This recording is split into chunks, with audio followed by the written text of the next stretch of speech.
வணக்கம் தலைமைகளே. இன்றைக்கு ஜூலை மாதம் 3ஆம் தேதி வெள்ளிக்கிழமை. சர்வாதிகாரி மற்றும் மூடர் புட்டின் உக்ரைன் மீது போர் தொடுத்து 1569வது நாள் இன்று.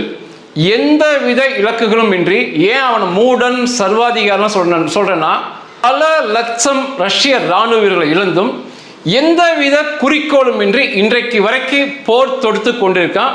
நிச்சயமாக மதிகேடன் என்றுதான் புட்டினை பதிவு செய்ய முடியும். 2ஆம் தேதி அதிகாலை மற்றும் 1ஆம் தேதி ஜூலை 1 நள்ளிரவுக்கு மேல உக்ரைன் கடுமையாக தாக்கப்பட்டது. உக்ரைனுடைய தலைநகரம் கியூ அப்படிம்பாங்க. அங்க மிகப்பெரிய தாக்குதல் ரஷ்யாவின் வான் பறக்கும் ஆயுதங்களால் கியூ தாக்கப்பட்டது. இந்த நொடிப்பொழுது வரை, நான் பேசும் நொடிப்பொழுது வரை 29 பேர் உக்ரைன் அப்பாவி மக்கள் மரணம் அடைஞ்சிருக்காங்க. 70 பேர் காயம் என்று சொல்லப்படுகிறது. இன்னும் மக்களை தேடும் பணி தொடர்ந்து கொண்டிருக்கு. பள்ளி எண்ணிக்கை நிச்சயமாக உயரும். இந்த தாக்குதல் ஏன் ரஷ்யாவிலிருந்து உக்ரைன் தலைநகர் மீது நடத்தப்பட்டதுன்னா, ஜூன் 25ஆம் தேதி ரஷ்யா மீது தாக்குதல் நடத்த சொல்லி, அதாவது ரஷ்யாவுக்குள்ள சென்று தாக்குதல் நடத்த சொல்லி உக்ரைன் அதிபர் ஜெலன்ஸ்கி அவர்களுடைய படைகளுக்கு, இராணுவத்துக்கு உத்தரவிட்டார். 40 நாள் அதிரடி தாக்குதல் ரஷ்யா மீது நடத்த வேண்டும், ரஷ்யாக்குள்ள நடத்த வேண்டும். இது எதுக்கு இந்த 40 நாள் தாக்குதல்னா, ரஷ்யா அடிபணிந்து இந்த சண்டையை நிறுத்தி கொள்ள வேண்டும். குளிர்காலம் வருது, அதற்கு முன்னால் சண்டையை நிறுத்தி கொள்ள வேண்டும். அதனால ரஷ்யாக்குள்ள தாக்குதல் நடத்துங்கன்னு சொல்லி ஜெலன்ஸ்கி உத்தரவிட்டார்.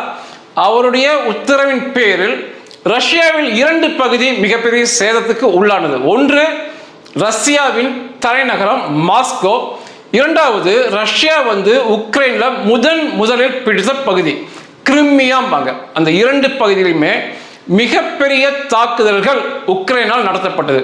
ஒரே நேரத்தில் 1000க்கு மேற்பட்ட ட்ரோன்களை அனுப்பி தாக்குதல் நடத்தி ரஷ்யாவை கதிகலங்க வைத்தார்கள். கிரிமியாவை ரஷ்யாவோடு தொடர்பு கொள்ளும் பாலங்களை, ரயில் பாலங்களை தகர்த்து கிரிமியா ரஷ்யாவுடன் தொடர்பு இல்லாதது போல ஒரு தீவை போல ஆக்கினார்கள். உக்ரைனுடைய இராணுவம் பாலங்கள், ரயில் பாலங்கள் தகர்க்கப்பட்டது. மாஸ்கோக்குள்ள எண்ணெய் வளங்கள், குறிப்பாக மிகப்பெரிய அளவில் தாக்குதல் நடத்தப்பட்டு பத்த வைக்கப்பட்டு இன்று வரை எரிந்து கொண்டிருக்கு. மிகப்பெரிய சேதம் மற்றும் சர்வதேச அளவில் மிகப்பெரிய அவமானம் ரஷ்யாவிற்கும். ரஷ்யான்னு பேசக்கூடாது, ரஷ்யா தேசம் நல்ல தேசம். இந்த சர்வாதிகாரி மூடன் புட்டினுக்கு சர்வதேச அளவில் கிடைத்தது.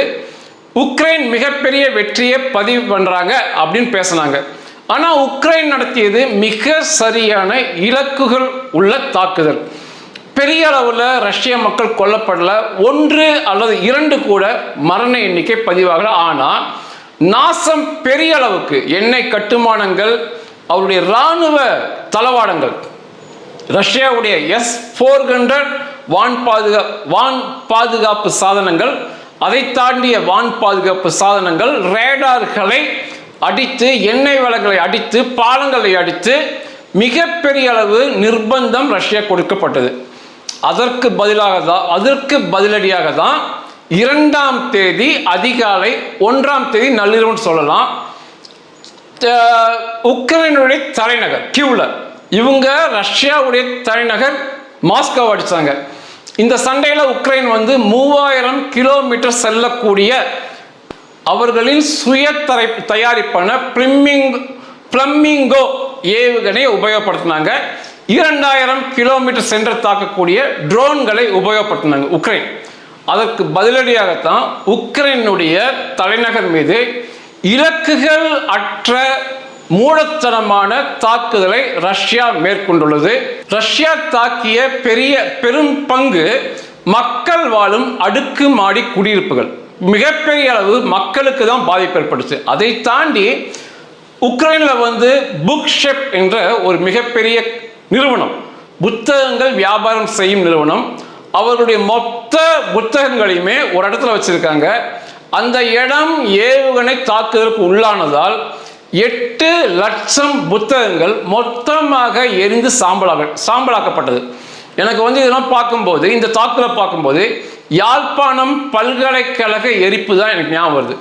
புத்தகங்களை எல்லாம் தாக்கவே கூடாது. இந்த மதிகேடன் புட்டின் வந்து 8 லட்சம் புத்தகங்களை எரிப்பது, அதை தாண்டி பொதுமக்கள் 29 பேர்த்தை கொள்வதெல்லாம் ஏற்றுக்கொள்ள முடியாத செயல்.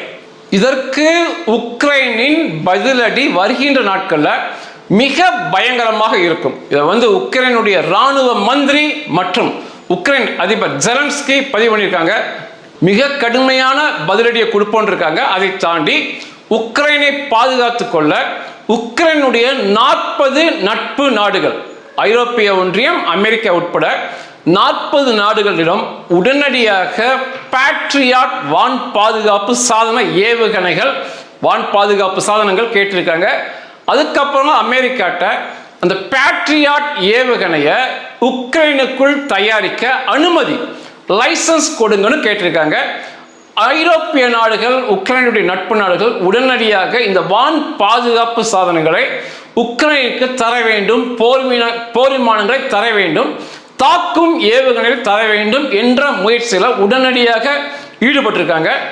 மிகப்பெரிய பதிலடி வருகின்ற சில நாட்களில் பார்க்கலாம். உக்ரைன் வந்து எதிர்பாராம தாக்குதல் மிக கில்லாடிகள் சொன்னோம். மிகச்சரியான நேரத்தை கணித்து ரஷ்யா எதிர்பார்க்காத சமயம் மிகப்பெரிய தாக்குதல் நடத்தி ரஷ்யாவை நிலை குலைய வைப்பாங்க. அதை தாண்டி உக்ரைன் உளவுத்துறை ரஷ்ய அதிபர் மூடன் புட்டினை கொலை செய்யும் நோக்கில் குறிவைத்து செயல்பட்டு கொண்டிருக்காங்க. இந்த உக்ரைன் தலைநகர் கியூ மீதான தாக்குதலில் 570 வான் பறக்கும் ஆயுதங்களை ரஷ்யா உபயோகப்படுத்தியது. ட்ரோன்கள் மற்றும் ஏவுகணைகளை ரஷ்யா உபயோகப்படுத்தியது.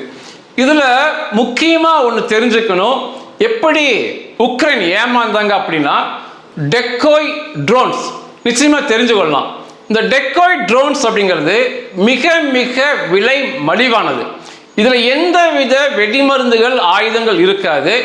பிளாஸ்டிக் பைப் மற்றும் ஃபோம், அதை கொண்டு தயாரிக்கப்படுவது பெரும்பகுதி அந்த பாகங்கள் தான் இருக்கும். டெக்கோய் ட்ரோன்ஸ் இது வேகமாக பறக்கும், அது வேணா செய்யும், தீக்கங்குகளை வெளியிடும், மேலும் வெப்பத்தை உமிழும். டெக்கோய் ட்ரோன்ஸ், டெக்கோய் ட்ரோன்களை ஏமாற்றும் போலி ட்ரோன் என்று சொல்லலாம். இந்த தாக்குதலை, வான் தாக்குதலை ரஷ்யா ஆரம்பிக்கும் போது முதல்ல ஒரு 100க்குள்ள எண்ணிக்கையில் இந்த போலி ட்ரோன்களை, ஆயுதமற்ற ட்ரோன்களை உக்ரைனுக்குள்ள அனுப்புனாங்க. அது வந்து வெப்பத்தை உமிழ்ந்ததால், மேலும் தீக்கங்களை வெளிப்படுத்தியதால் உண்மையான ட்ரோன் வந்திருக்குன்னு நினைச்சு உக்ரைனுடைய வான் பாதுகாப்பு சாதனங்கள் லட்சக்கணக்கில், கோடிக்கணக்கில் பெரும் ஏவுகணைகளை மேலே அனுப்பி அந்த ட்ரோன்களை அழித்து மிகப்பெரிய ஏமாற்றத்துக்கு உள்ளானது உக்ரைனுடைய வான் எதிர்ப்பு சாதனங்கள். அதுக்கப்புறம் அநேக இந்த வான் பாதுகாப்பு சாதன ஏவுகணைகள் வீணான பிறகு அதற்கு பின்பு ரஷ்யா வந்து அதனுடைய ஏவுகணைகள் மற்றும் ட்ரோன்களை, நிஜமான ஆயுதங்கள், வெடிமருந்து உள்ள ட்ரோன்களையும் ஏவுகணைகளையும் அனுப்பி கணிசமான தாக்குதலை உக்ரைன் மீது பண்ணாங்க. இது வந்து போர்களில் ஒரு தந்திரம். மொத்தமாக 570 வான் பறக்கும் ஆயுதங்களை ரஷ்யா அனுப்புனாங்க.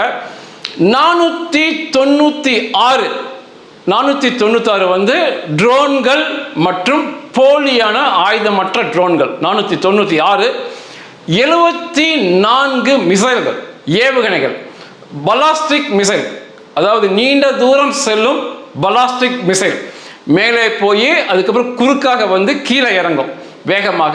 அதை தாண்டி க்ரூஸ் மிசைல், தாள பறந்து சென்று தாக்குதல் நடத்தும். இப்படி 74 நீண்ட தூரம் செல்லும் அதிக ஆயுதங்களை, வெடிப்பொருளை வைத்திருக்கும் ஏவுகணை மூலமா தாக்குதல் நடத்தினாங்க. இதுல 80% உக்ரைனுடைய வான் பாதுகாப்பு சாதனங்கள் அளித்திருக்கு. மிகப்பெரிய சாதனை தான். ட்ரோன் மற்றும் ஏவுகணை சேர்ந்து 38க்குள்ள உக்ரைனுக்குள்ள தாக்குதல் நடத்தப்பட்டிருக்கு. இதுல உக்ரைனுடைய 30 இடங்கள் தாக்குதலுக்குள்ளானது. இந்த தாக்குதலுக்கு உள்ளானதுல ஒரு 9 மாடி குடியிருப்பு முற்றாக நாசமானதை பார்க்க முடியும். அதுல தான் பலி எண்ணிக்கை மிக அதிகமாக இருந்தது. அந்த இரவு முழுக்க ரஷ்யாவின் ட்ரோன் மற்றும் ஏவுகணைகள், அந்த சத்தங்கள், வான் பாதுகாக்கும் சாதனங்கள், வழிமறிக்கும் சத்தங்கள், சில ட்ரோன் ஏவுகணைகள் உள்ளே வந்து தாக்குவது, இரவு முழுக்க அந்த மக்கள் தூங்கவில்லை என்று சொல்லலாம். ஏன் பள்ளி எண்ணிக்கை குறைவாக இருக்குன்னா, இந்த தாக்குதலை முன்கூட்டியே உக்ரைன் உணர்ந்து இருந்தது. ஜெலன்ஸ்கி அறிவுறுத்தியிருந்தார், மக்களை பாதுகாப்பான இடங்கள் இருந்து கொள்ளுங்கள், நம்ம ரஷ்யாவுக்கு உள்ள தாக்குதல் நடத்திட்டு இருக்கோம், ரஷ்யா நிச்சயமாக பதிலடி கொடுக்குன்றாங்க. அது போல நடந்துச்சு.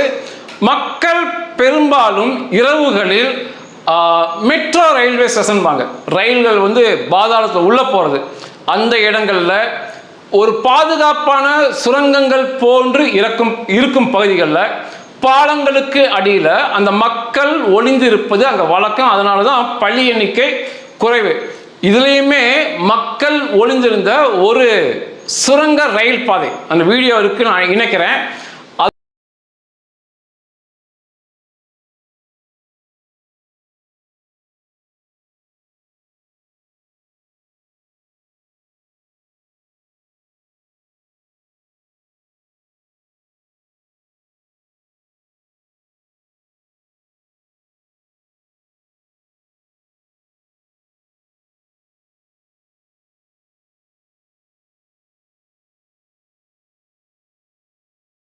அதனுடைய நுழைவு வாயில் தாக்கப்பட்டது ஏவுகணைகளால. ஆனால் மக்கள் பள்ளி எண்ணிக்கை அங்கே உள்ள ஒன்றுமே ஆகலை. ஒரு மிகப்பெரிய ஆச்சரியம், உக்ரைனில் வயதானவர்கள், மிக வயதானவர்கள் கூட மீட்பு பணியில் உக்ரைன் இராணுவம் காவல்துறையுடன் இணைந்து செயல்படுவது மிகப்பெரிய ஆச்சரியத்தை வரவழைக்குது. உக்ரைன் மக்கள் அத்தனை பேருமே ஒன்றாக இருந்து இந்த ரஷ்யாவை எதிர்க்கிறார்கள் என்றுதான் பதிவு பண்ண முடியும். இந்த 40 நாள் உக்ரைனுடைய ரஷ்யாவுக்குள் நடத்தும் தாக்குதல் வந்து ரஷ்யாவை பரிதாபமான நிலைக்கு தள்ளியிருக்கு. சர்வதேச அளவில் அவமானப்படுறாங்க.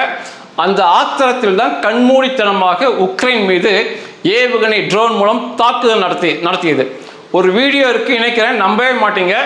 உலகத்திற்கு எரிபொருள் கொடுக்கும் நாடான ரஷ்யாவில் எரிபொருள் நிரப்ப, பெட்ரோல் நிரப்ப கார்கள் வரிசையாக நிற்கிறத பார்க்கலாம். இந்த மாதிரி அநேக வீடியோக்களில் பெட்ரோல் நிலையங்களில் கார்கள் காத்திருக்கும் நிகழ்ச்சியை நம்ம பார்க்க முடியுது.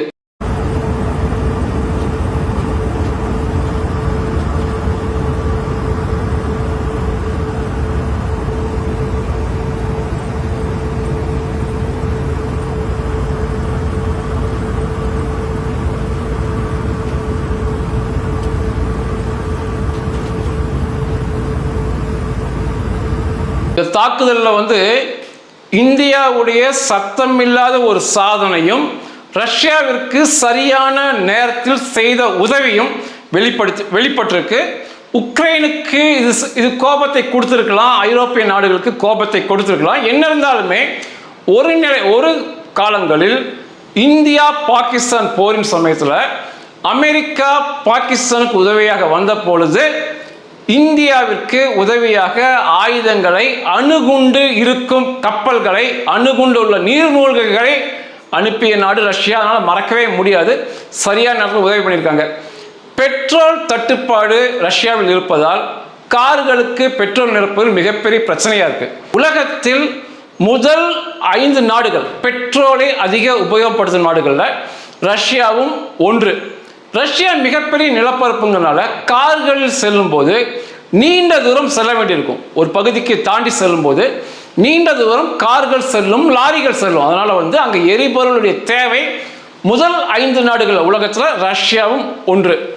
இந்த பெட்ரோல் தட்டுப்பாடு வந்ததால இந்தியாவிலிருந்து பெட்ரோல் 60,000 மெட்ரிக் டன் அப்படிம்பாங்க. இது கிலோக்களில் சொன்னால் 6 கோடி கிலோ பெட்ரோலை கப்பல் வழியாக ரஷ்யாவிற்கு சரியான நேரத்தில் கொடுத்தது இந்தியா முதல்ல.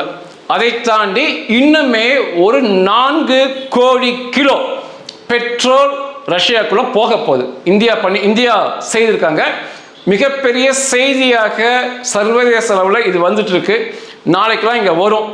ஒரு நாள் ஒன்றுக்கு 8,69,000 பேரல் பெட்ரோலை ரஷ்யர்கள் உபயோகப்படுத்துறாங்க. ஏன்னா அந்த தேசம் மிகப்பெரிய தேசம், நீண்ட தூரம் பயணம் செய்யணும். ஒரு காரோ லாரியோ பஸ்ஸோ அல்லது ரயிலோ எதுவாக இருந்தாலுமே அவர்களுடைய பயணம் நீண்ட தூரமாக இருக்கும். அதனால தான் ஒரு நாளைக்கு 8,69,000 பேரல் பெட்ரோல் அவங்க செலவு பண்ணுறாங்க. முதல்ல முழுக்க ரஷ்யா அவர்களுடைய தேவையை சந்தித்தார்கள். இன்றைக்கு கிட்டத்தட்ட 75% தான் சந்திக்க முடிகிறது. ஏன்னா பிற எண்ணெய் சுத்திகரிப்பு நிலையங்கள், எண்ணெய் நிலையங்களை உக்ரைன் தாக்கி காலி பண்ணிட்டாங்க. அதெல்லாம் சரி பண்ணுறதுக்கு வருஷமே ஆகிடும். இனி அவங்க பழையது போல 100% எரிபொருள் தேவையை அவங்க சந்திப்பதற்கு வருஷமே ஆகும். அதனால வெளிநாடுகளை சார்ந்திருக்கும் நிலை வந்திருக்கு. குறிப்பாக இந்தியாவிடம் பெட்ரோலை வாங்கிக் கொள்ள ரஷ்ய அதிபர் மற்றும் ரஷ்ய அரசு அறிவுறுத்தியிருக்காங்க. அதனால தான் கப்பலில் இவ்வளவு பெரிய அளவுள்ள பெட்ரோல்கள் ரஷ்யாக்குள்ள போச்சு. இதில் என்ன சாதனை தெரிய வந்திருக்கு அப்படின்னா, நிறைய பேர் பேசுனீங்க அமெரிக்காவிலிருந்து அமெரிக்காவுடைய நிர்பந்தம் இந்தியா கச்சா எண்ணெயை ரஷ்யாவிலிருந்து வாங்கக்கூடாதுன்னு சொல்லி பேசியிருந்தாங்க. அமெரிக்கா நிர்பந்தம் அமெரிக்காவும் கொடுத்தாங்க, ஐரோப்பாவும் கொடுத்தாங்க. உண்மைதான், எந்த மாற்று கருத்துமே இல்லை. மே மாதம் இறக்குமதி செய்யப்பட்ட கச்சா எண்ணெய் 36% மே மாதத்தில் ரஷ்யாவிலிருந்து இறக்குமதி செய்யப்பட்ட கச்சா எண்ணெய் மே மாதத்தில். ஜூன் மாதத்தில் சென்ற மாதத்தில் 50% மேலான கச்சா எண்ணெய் ரஷ்யாவிலிருந்து இந்தியாவுக்குள்ள வந்திருக்கு. மிகப்பெரிய அளவு ரஷ்யாவிலிருந்து கொடுத்துருக்காங்க. இந்த ஜூன் மாதத்தில் கடந்த மாதத்தில் தினம் தோறும் 27 லட்சம் பீப்பாய் பேரல் 27 லட்சம் பேரல்ல கச்சா எண்ணெய் இந்தியாவுக்குள்ள ரஷ்யாவிலிருந்து வந்துகிட்டே இருந்திருக்கு. இது ஒரு மிகப்பெரிய வியாபார வாய்ப்பாக பார்க்கணும். ஒன்று, மிகப்பெரிய வியாபாரம், சரியான நேரத்தில் உதவி செய்தோம் ரஷ்யாவுக்கு, ரெண்டையும் பார்த்துக்கலாம். தற்சமயம் ரஷ்யாவில் என்ன தீர்மானம் கொடுத்துருக்காங்கன்னா, மாதம் 40 கோடி கிலோ பெட்ரோலை வெளிநாடுகளிலிருந்து வாங்கலாம். குறிப்பாக இந்தியா, பெலாரஸ், ரஷ்யா ஒட்டி இருக்கு, அங்கிருந்து வாங்கி கொள்ளலாம் என்றிருக்காங்க. பெலாரஸிலிருந்து முன்னே கொடுத்ததை விட 3 மடங்கு அதிகமாக பெட்ரோல் ரயில் வழியாக ரஷ்யா போயிட்டு இருக்கு. இந்தியாவிலிருந்து கப்பலில் போக ஆரம்பித்திருக்குது. வருகின்ற நாட்களில் உலக நாடுகள் இதுக்கு என்ன சொல்ல போறாங்கன்னு தெரியல. ரஷ்யாவிடமிருந்து நாம் சுத்திகரிக்கப்படாத கச்சா எண்ணெயை வாங்குறோம். வாங்கி இந்திய சுத்திகரிப்பு நிலையங்கள், அரசு சார்ந்த நிறுவனங்கள், அரசு தனியார் நிறுவனங்கள் மிகப்பெரிய வேலை வாய்ப்பை இன்னைக்கு முதல்ல அந்த நிறுவனங்கள் தான் கொடுக்குறாங்க இந்தியாவுக்குள்ள. அங்கே சென்று அந்த கச்சா எண்ணெய் சுத்திகரிக்கப்பட்டு பெட்ரோல், டீசல், விமானத்துக்கு தேவையான எரிபொருள், வாகனங்களில் பயன்படுத்தப்படும் என்ஜின் ஆயில் மற்றும் கிரீஸ், அதை தாண்டி பல்வேறு பொருட்களுக்கு இணைப்பொருளாகவும் இது பயன்படும். கச்சா எண்ணெய் பிளாஸ்டிக்ல, பாலிமர்ல, சிந்தட்டிக்ல, இந்த நம்ம பாட்டில் தயாரிக்கிற பிளாஸ்டிக் பாட்டில் தயாரிப்பில் கூட அவை பயன்படுகின்றது. உரத்தில் சில தேவைகளை இந்த கச்சா எண்ணெயோடைய பிரிக்கும் போது வரும் பொருள் சந்திக்கிறது அப்படிம்பாங்க. இந்தியாவில் இன்றைக்கு மிகப்பெரிய வேலை வாய்ப்பு முதல் அளவில் இந்த கச்சா எண்ணெய் சுத்திகரிப்பு நிலையங்கள், அரசு தனியார் நிறுவனங்கள் தான் கொடுத்து கொண்டிருக்காங்க. மிகப்பெரிய அளவில் கொடுக்குறாங்க. இது மிகப்பெரிய வேலை வாய்ப்பு, ஏற்றுமதி டாலரை கொடுக்கக்கூடியது இந்தியாவுக்கு. அதனால எவனோ சொல்றான், அவன் சொன்னா, அமெரிக்கா சொன்னா, ஐரோப்பியா சொன்னான்னு கேட்க வேண்டிய அவசியம் இல்லை. இது இந்தியாவின் தேசிய நலன் சார்ந்தது. மிகப்பெரிய வேலை வாய்ப்பு நம்ம கொடுத்துருக்கு. ரஷ்யாவிடமிருந்து கச்சா எண்ணெய் வாங்கி பாதிக்கு மேல வாங்கி இங்கே சுத்திகரிப்பு பண்ணி நமது தேவையை பூர்த்தி செய்கிறோம். இந்திய மக்களுடைய எரிபொருள் தேவையை பூர்த்தி செய்கிறோம். அதை தாண்டி உலகத்தில் கேட்கும் நாடுகளுக்கு ஏற்றுமதி செய்து சம்பாதிக்கிறோம். இன்று ரஷ்யாவே நம்மிடமிருந்து பெட்ரோல் வாங்கிக்கிறாங்க. இப்போ நம்ம ரஷ்யாவுக்கு பணம் கொடுக்க வேண்டிய அவசியமே வராது.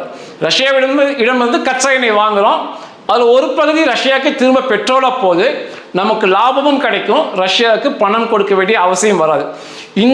இப்படி தான் அமெரிக்காவும் ஐரோப்பா, உக்ரைன் புரிஞ்சு கொள்ளணும். அதை தாண்டி சண்டை சமயத்தில் ரஷ்யாவிற்கு உதவுகிறது இந்தியா என்று நிச்சயமாக பேசக்கூடாது. இது அமெரிக்கா, ஐரோப்பிய நிர்பந்தத்துக்கு பயப்படாம இந்தியா கச்சா எண்ணெயை இறக்குமதி செய்தது பாதிக்கு மேல ரஷ்யாட்டு தான், அது புரிஞ்சுக்கலாம். தகுந்த நேரத்தில் இந்த சர்வதேச நாடுகள் சொல்வதற்கு மீறி இந்தியா பெட்ரோலை சரியான நேரத்துக்கு ரஷ்யா கொடுத்து உதவியிருக்காங்க. இதுக்கு சர்வதேச அளவில் இந்திய அதிகாரிகளை கூப்பிட்டு கேட்ட போது பதிலளிக்க மாட்டோம் என்று சொல்லியிருக்காங்க. ஆனால் உறுதிப்படுத்தப்பட்ட தகவல் 100% உறுதிப்படுத்தப்பட்ட தகவல் 6 கோடி கிலோ பெட்ரோல் ரஷ்யாவிற்கு இந்தியாவிடமிருந்து கப்பலில் போயிருக்கு. இது உறுதிப்படுத்தப்பட்ட தகவல். உக்ரைனில் யூத மக்கள் அதிகமாக இருக்காங்கன்னு சொல்லி ஒரு கேள்வி கேட்டிருந்தீங்க. இன்றைக்கு உக்ரைனில் 45,000 யூத மக்கள் ஜூயிஷ் உக்ரைனில் வசிக்கிறாங்க. முதல்ல இந்த சண்டைக்கு முன்னால் 4 லட்சம் யூதர்கள் உக்ரைனுக்குள்ள இருந்தாங்க. நல்ல பொறுப்பில் இருக்காங்க யூதர்கள். அதை தாண்டி உக்ரைனுடைய அதிபர் ஜெலன்ஸ்கியே ஒரு யூதர் தான்.